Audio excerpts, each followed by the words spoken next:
Hello বন্ধুরা, কেমন আছে সকলে? আমি Nupur. Welcome everybody to my YouTube channel nature at the very core of science. আমি চলে এসেছি কোথায় পাবো তারে পরবর্তী অংশ পড়ার জন্য।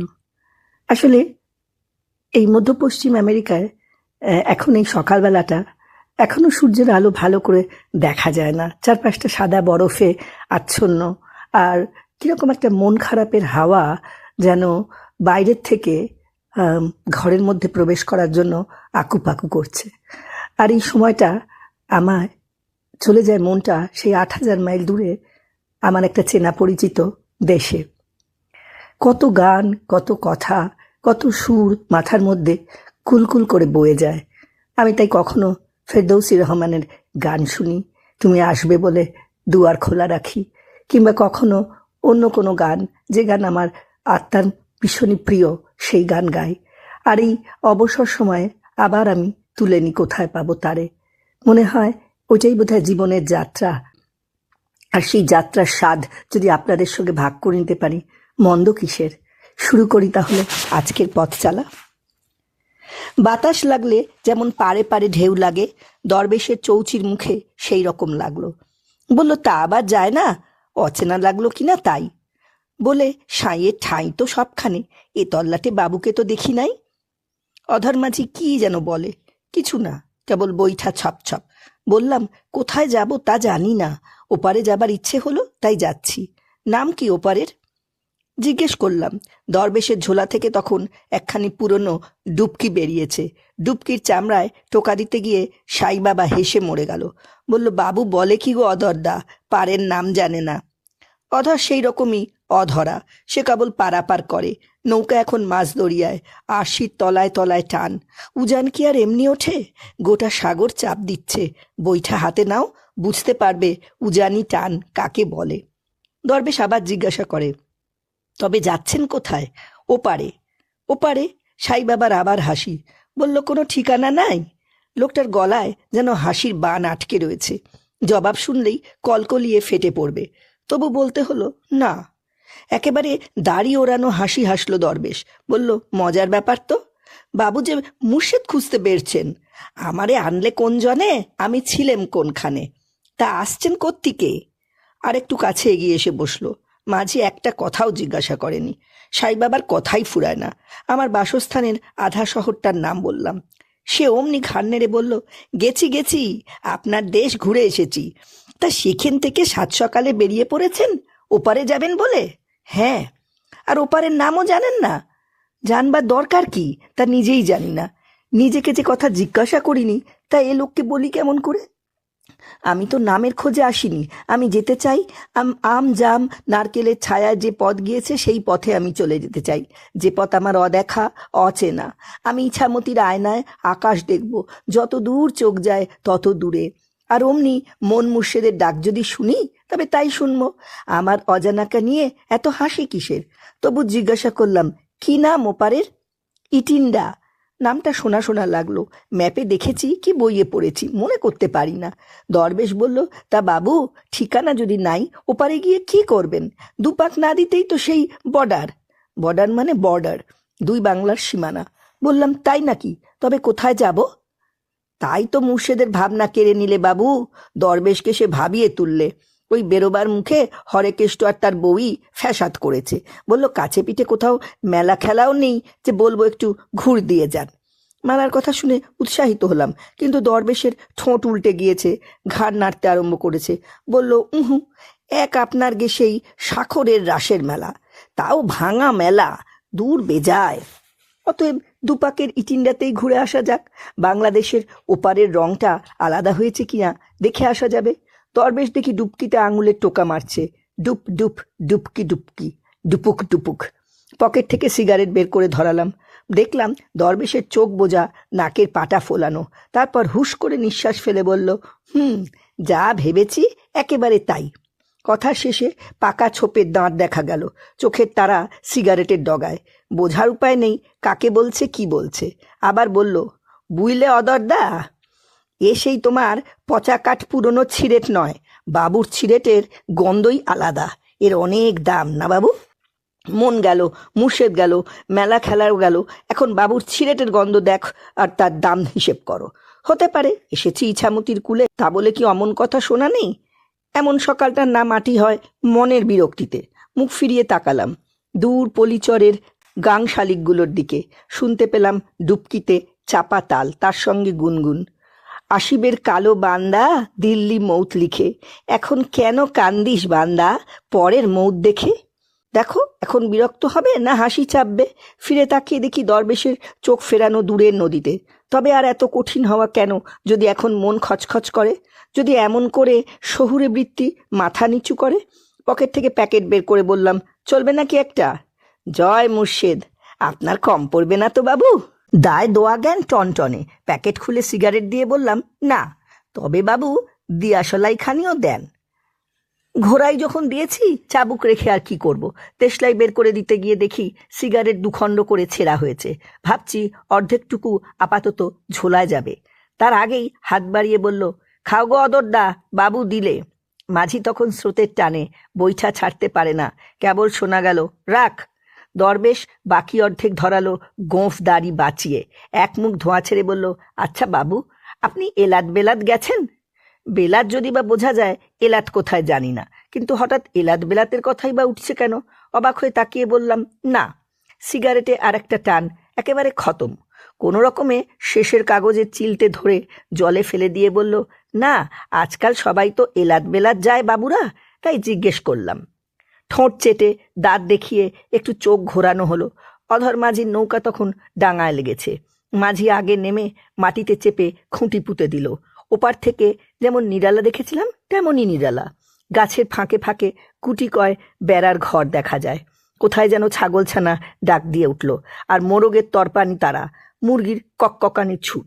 ঘাটের জায়গাটা শক্ত, পাক নেই। 2 আনা পয়সা দিয়ে নেমে গেলাম।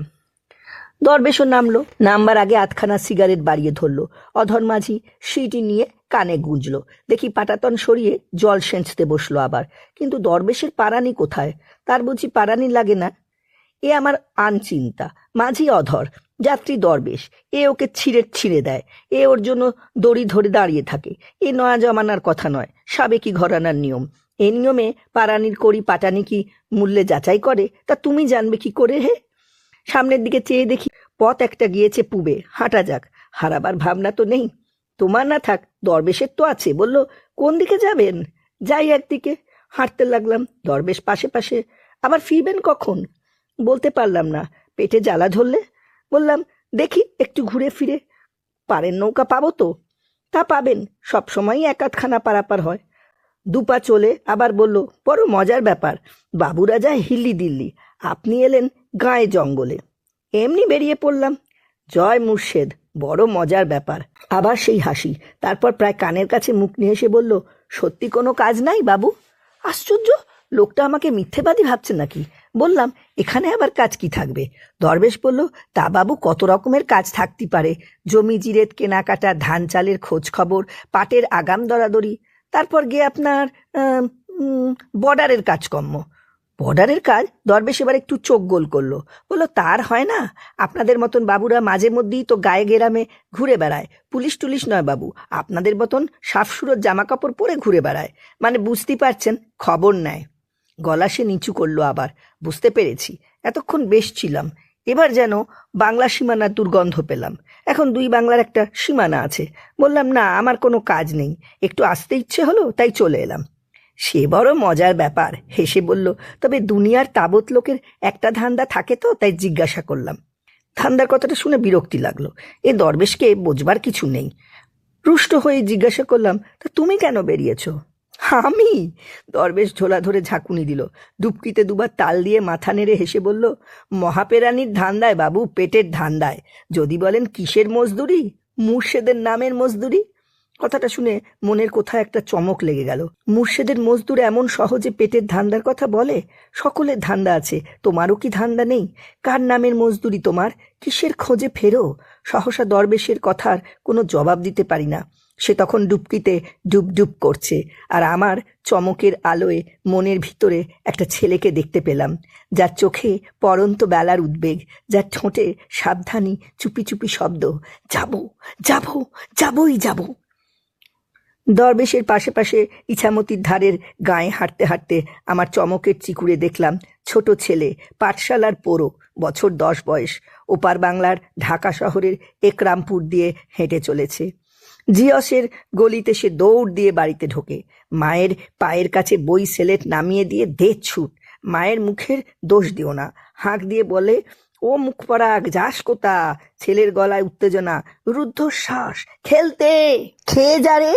ছেলে তখন আবার একরামপুরের বড় রাস্তায়, চোখে তার পরন্ত বেলার রোদ।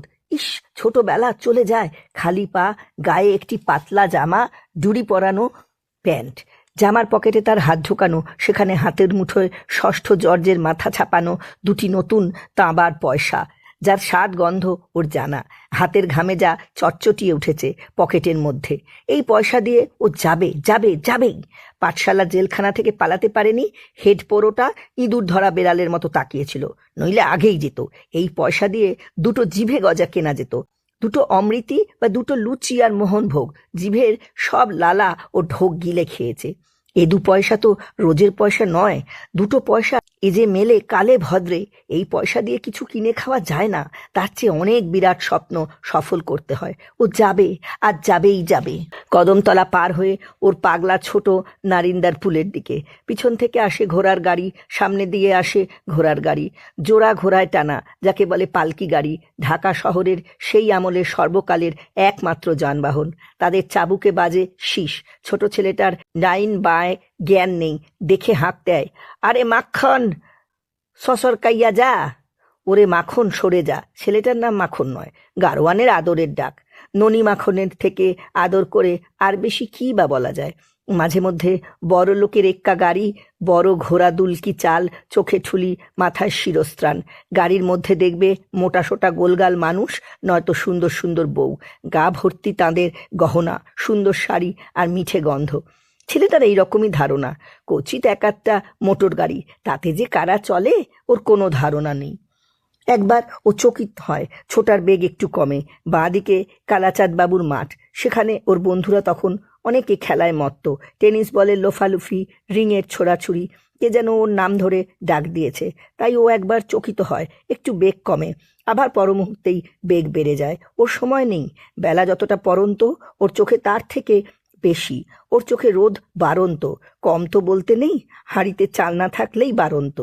বাঁদিকের সাজিয়াল নগরের রাস্তা ছাড়িয়ে ও তখন নারিন্দার পুলের উপর, নিচে বয়ে যাচ্ছে তরতরানো খাল, খালে কালো জল, তাতে রোদ চিকচিক করে। নৌকা দেখা যায় না, টানের দিনে খাল একটু খালি খালি থাকে। খাল ওর বায়ে গিয়েছে সোজা, ডাইনে দিখারা, হঠাৎ এমন ছড়িয়ে ছিটিয়ে গিয়েছে, কোন দিকে যে ঢল তা টের পাওয়া যায় না। যাবে কেমন করে? ধুধু মাঠের মতো ওই যে সবুজ দেখা যায়, সব কচুরিপানা। তার মাঝখান দিয়ে কোথায় যে আসল খাল তরতরিয়ে চলে গিয়েছে, হদিশ পাওয়া যায় না পুলের ওপর থেকে। নাই পাওয়া যায়, নিচে নামলেই পাওয়া যাবে। ও তখন পুল পেরিয়ে ডাইনের ঢালুতে নেমে ছোটে, ইটের ভাটা পেরিয়ে ছোটে খালের ধার দিয়ে দিয়ে। ধারে ধারে পাড়া গরিব মুসলমানদের, তাদের বাড়ির নিচে নিচে খান কয়েক ইট বা তক্তা বা কাঠের গুঁড়ি ফেলে বাড়ি ঘাটলা করা রয়েছে। এ তো 5 দুয়ার কিনা, ঘাটের দখল তো বিবিদের। 5 দুয়ার হলো খিড়কি। ওদিকে গিয়ে দেখো, আকদুয়ারে সদর, মিয়াদের আনা জানা সেখানে। ঘাটে ঘাটে তখন বিবিদের সাফসুরতের ধোয়াধুয়ি, কেউ মাঝে বাসন, কেউ ধোয়ে গা, মুখের সাবানের ফেনায় কারুর একটি ধানের মতো নাকের নোলক গায়েব। কোনো কোনো ঘাটে নৌকা বাঁধা। ছেলেটার নজর একবার বাড়ির দিকে, একবার ঘাটের দিকে। ঘাটের দিকে নয়, ঘাটে বাঁধা নৌকার দিকে। আগে দেখে নৌকা, তারপরে দেখে বাড়ি। ঘন নিঃশ্বাসে বুক ওঠে নামে, কপালে নাকে ভুরুতে ঘাড়ে গলায় ঘাম ঝরঝর, ত্রস্ত উৎকণ্ঠা ওর চোখে। ও যা খোঁজে তা কোথায়?